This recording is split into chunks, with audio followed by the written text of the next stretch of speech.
中午11點45分下班回家，半個小時給老公做了3個菜1個湯，看看今天的搭配有沒有你愛吃的。口蘑下鍋煎，一面煎個1分鐘左右，給它翻個面，這面也煎個1分鐘左右。你看這個口蘑上面都已經出水了，就這個湯汁特別的鮮。用剪刀給它剪成2瓣、3瓣、4瓣，然後加開水，把冬瓜和薑片直接放進去，蓋上蓋子煮個5、6分鐘。我這塊是買的牛上腦，牛肉就逆着紋理給它切成片。冬瓜差不多煮熟以後下牛肉，加點鹽、白胡椒粉、香菜。這個牛肉千萬不要燙的時間久了啊，10秒左右它就熟了。口蘑牛肉冬瓜湯搞定。看一下這個牛肉，好嫩。我買的這個呢是前腿肉，前腿肉我切片的話一般也都是顶丝切的，這樣的話會更嫩。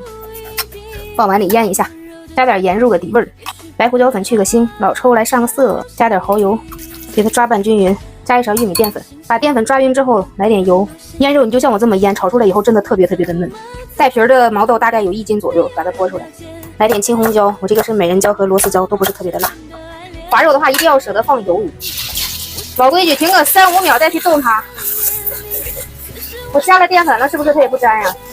炒個10秒左右，變顏色了就給它盛出來，然後把蒜爆香，爆香以後下毛豆，給它翻炒個5、6、7、8下，倒半碗清水，燜煮個3分鐘左右，差不多了。现在的毛豆比較新鮮，炒熟，加點生抽、味達美，來點老抽、蚝油，把肉放進去，青紅椒，再加點鹽，提個鮮。這個毛豆炒肉一般安徽那邊吃的比較多一些。出鍋，毛豆炒肉，哇，太香了！這個菜一定要把鍋燒到冒煙，冒到這種程度，先去噴一層油，可以把它拿一邊停個2、3秒的樣子，然后再去倒油。你要這樣再去炒肉、炒啥的，你再粘，你就換鍋吧。我今天是用它來煎豆腐。豆腐記得把水分擦干啊，要不然就會像這樣崩油。這鐵鍋你就這麼用，它就不可能粘。一面煎好翻個面。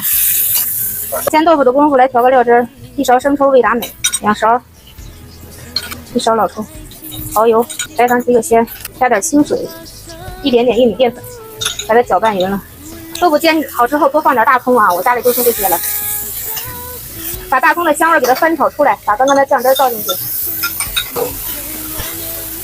哇，好有鍋氣啊！這個豆腐怎麼做怎麼好吃。出鍋，蔥燒豆腐搞定。把鹽直接加到雞蛋裡。我嫂子今天過來加個菜，中午的時間有限，只能加這種快手菜。有點着急了，這個鹽呀應該加到這個辣椒裡面，大人們。我加到雞蛋裡面，這個雞蛋我就得給它攪散，直接倒上去。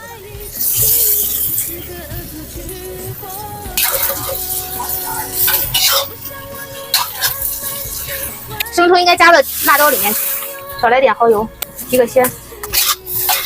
辣椒炒雞蛋你們這麼做了嗎？真的很好吃的。就这一盘辣椒炒鸡蛋，我能吃2大馒头。好了，吃飯了，家人們。